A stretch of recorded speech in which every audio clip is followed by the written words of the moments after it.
Hey guys, welcome back to Prepping in Progress. Sorry for the weird camera angle. We're just gonna go over a small prep that we've been working on, and stay with us.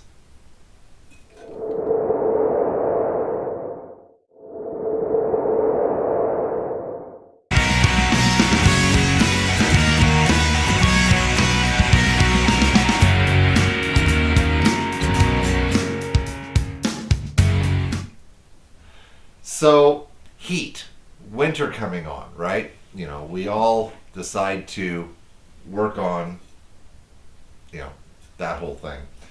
This summer, we picked up this Vogelzang wood stove. It's a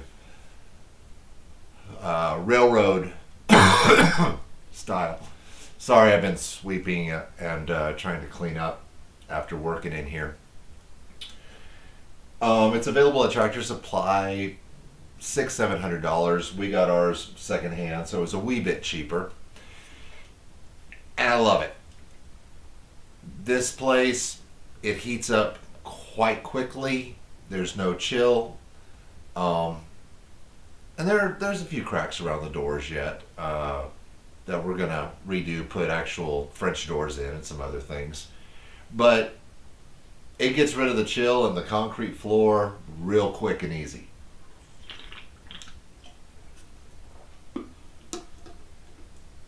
But during winter, especially up here in the middle of nowhere mountains, the power can go out. We are tying into the grid, at least partially, for before we go to solar. And then when we go to solar, we're going to hopefully make a little bit of money sending power back up the line. Um, it's all going to depend on what the electric company wants to do. Because if they want to make it so I can't cut them off, no, we'll do a separate cutoff and yeah, deal with that. But as you all know, I can't live without my coffee. And, you know, if you don't have the propane hooked up yet, gas can be an issue, or cooking can be an issue. So I put water and coffee beans in here, or grounds, and stirred it up earlier. And I want to share this thing with you. Got a handy dandy lifter. Allegedly, this is the way you can add wood in addition to using the door. A skillet, a large skillet, fits perfectly across there as well. So you can either put your skillet directly to the fire, or if you're doing coals, you can put your cooking material right there and allow it to heat. As you can see, I've got, you know, a fire going, and this has been going on about half the day because yeah, been working in here. This is one of my favorite bug out tools. The, I believe they call it a French press style. Like I told you, we did the heating of the water and whatnot. This insert fits right in, and as you slide it down, you're pressing the grounds down.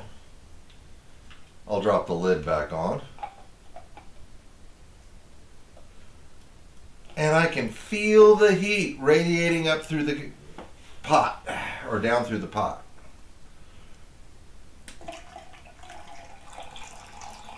And I don't know if you can see the steam rising as I've added this. So we still have some of that in there.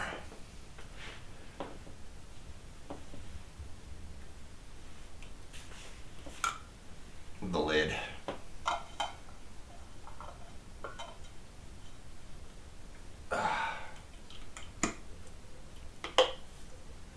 You know, throughout the length of this channel, we have run coffee, coffee, coffee.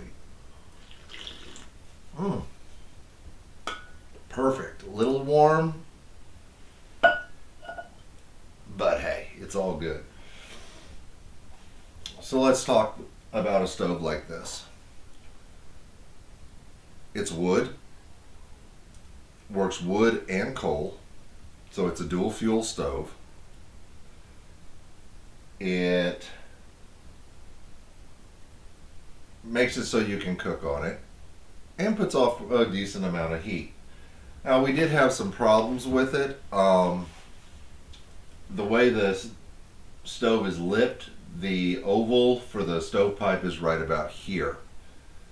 And when you buy the oval fitting pieces, they were either too wide, so smoke would come back down and out, or they were too short and you couldn't get them open enough to go around the outflow.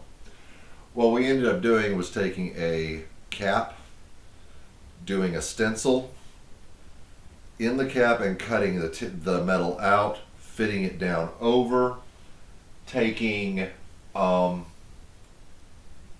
a collapsible piece of pipe, basically it has bands over it, and using it kind of like a hose clamp and clamping it to a narrower that took it to, I believe, 6 inches for the stovepipe.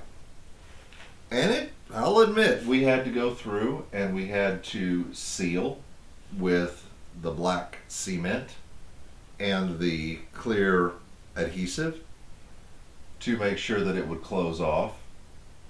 But now, a little hard work, a little ingenuity, and we have heat. We have no smoke coming in the house. We took 2 days to install a Duravent heat box in the roof. And we did have to get the longer piece of pipe for the inside of the Duravent to get above the peak of the house so that we would have a draft.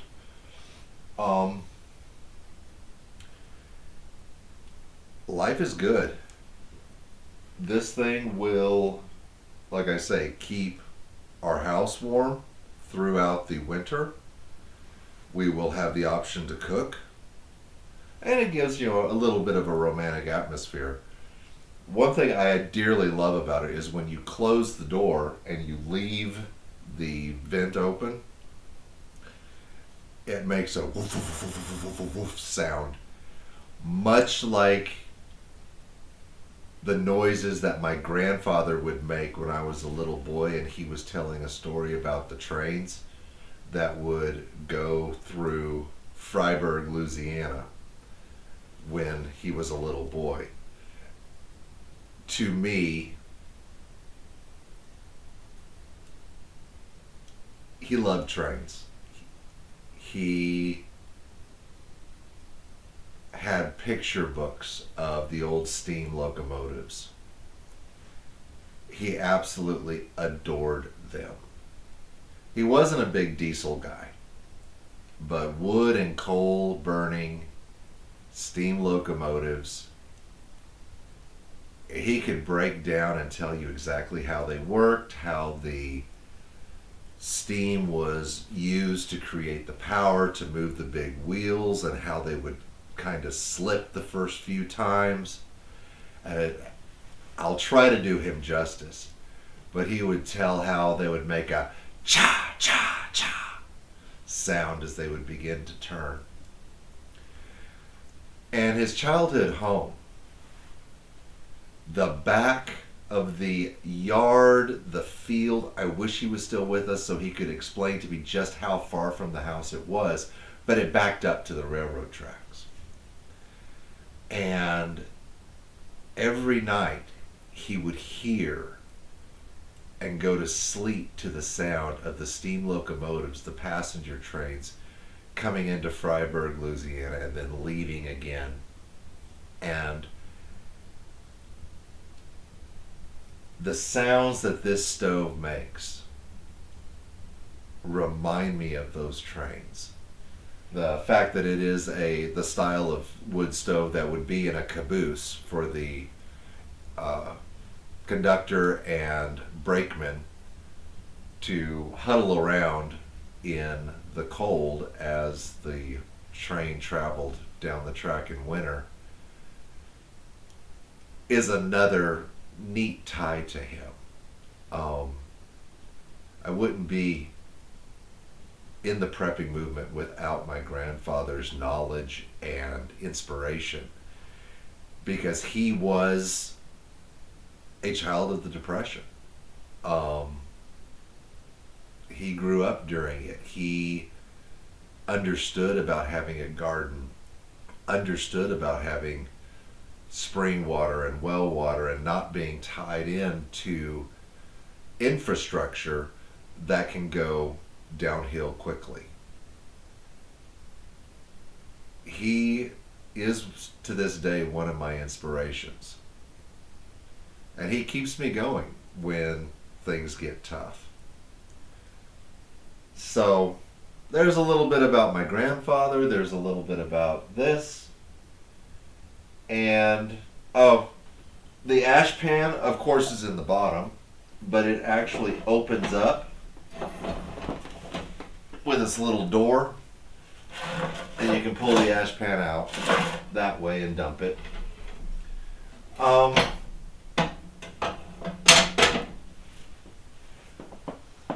I recommend having wood heat as a backup, at least in your retreat area.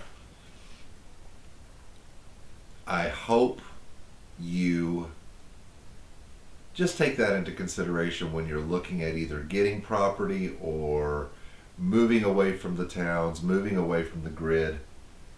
Give it some thought.